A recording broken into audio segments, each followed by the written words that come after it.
जी नाज़रीन, ब्रेक के बाद आपको खुशामदीद कहते हैं। 5 जनवरी 1949 अक़वाम मुत्तहिदा ने कश्मीरी अवाम को इस्तिस्वाब राय का हक देने के लिए करारदाद मंजूर की, लेकिन आज तक कश्मीरी अपने इस बुनियादी हक से महरूम है। बाकी हम देखते हैं डारफर का मसला हो या कोई और प्रॉब्लम हो, करारदाद जब यूएन की आती है उस पर अमल दरामद फौरी होता हुआ नजर आता है, लेकिन कश्मीरी अवाम अपने बुनियादी हक से क्यों महरूम रखे गए हैं, ये है आज का सवाल। और आज कश्मीरी अवाम यौम हक खुद इरादियत मना भी रहे हैं, और यह सब कश्मीरी अवाम को क्यों महरूम रखा गया उनके बुनियादी हक से। देखिए, बुनियादी तौर पर तो 1948 की 49 की करारदाद है, 5 जनवरी की अक़वाम मुत्तहिदा की, और ये एक यूनानिमस करारदाद है जो कि बड़ी कम होती हैं यूनानिमस करारदादें। और इसके अंदर बाकायदा प्लेबिसाइट का कहा गया था कि आप कश्मीरी जो हैं उनको हक के खुद इरादियत या मिलना चाहिए, अपना राइट मिलना चाहिए।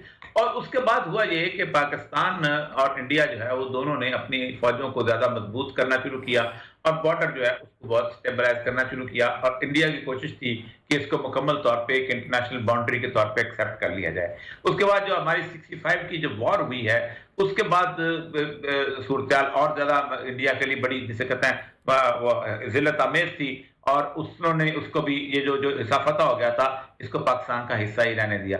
71 की वॉर के बाद भी बाकी सारी जगह जो है वो लाइन बनी, लेकिन वहां पर कुछ वर्किंग बाउंड्री हुई और कुछ कंट्रोल लाइन क्लियर किया गया। कारगिल के अंदर भी यही सूरत बनी।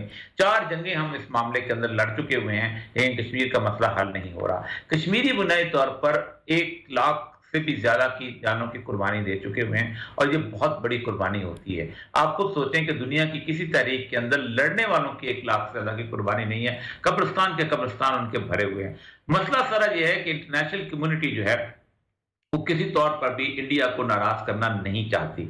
शुरू दिन से उसको एक बिगर मार्केट के तौर पे लेते हैं, और ये इकोनॉमिक जोन है और इकोनॉमिक वर्ल्ड है और माशियात की दुनिया है, इसलिए इंडिया के साथ उनका ताल्लुक जो है वो बहुत मजबूत रहा है। हालांकि आप सोचें कि इंडिया जो है वो रूस की झोली में होता था, उसके बावजूद भी अमेरिका ने उसको सपोर्ट किया। 65 की जो जंग थी उसके अंदर अमेरिका ने हमारे साथ मायदे में था, हम सीटो और सेंटो के रुकन थे, लेकिन उसके बावजूद हमारी आर्म सप्लाई बंद कर दी गई और कहा गया कि हमने तुम्हें भारत से लड़ने के लिए असला नहीं देते थे, हम तो तुम्हें असला देते थे ताकि तुम रूस के खिलाफ। अच्छा, और ये सब शिमला मुआहदे के बाद इस करारदाद की हैसियत के ऊपर कोई असर पड़ा? इंटरनेशनल करारदाद कभी भी बायलैटरल करारदाद के ज़रिए असर नहीं होती। बायलैटरल करारदाद जो होती है ये बेसिकली 2 मुल्क आपस में तय करते हैं। 2 मुल्क आपस में तय करते हैं कि हमने 2 लाख बंदों को कत्ल करना है, तो क्या ये तारा करारदाद इफेक्टिव हो जाएगी? 2 लाख कहते हैं कि हमने जमहूरियत नहीं करनी, लोगों को राय नहीं देनी। लोग 2 लाख 2 मुल्क बैठ के कहते हैं कि हमने फला इलाका जो है उसको कब्जा करके वहां से इंसानों को निकाल देना है, तो क्या इस तरह इफेक्ट नहीं? एक इंटरनेशनल करारदाद जो है ये चार्टर ऑफ फंडामेंटल राइट्स के तहत अक़वाम मुत्तहिदा देती है, तो इंटरनेशनल चार्टर जो है ऑलवेज उससे ज्यादा सुप्रीम होता है। असल में इन दोनों में इलाकाई तनाजात की बात नहीं थी। बेसिकली इसके अंदर एक तीसरा फ्रीक है जो अक़वाम मुत्तहिदा का, और वो है कश्मीरी। ये करारदाद 2 मुल्कों के दरमियान नहीं हुई, ये बुनियादी तौर पर कश्मीरियों के ऊपर हुई है।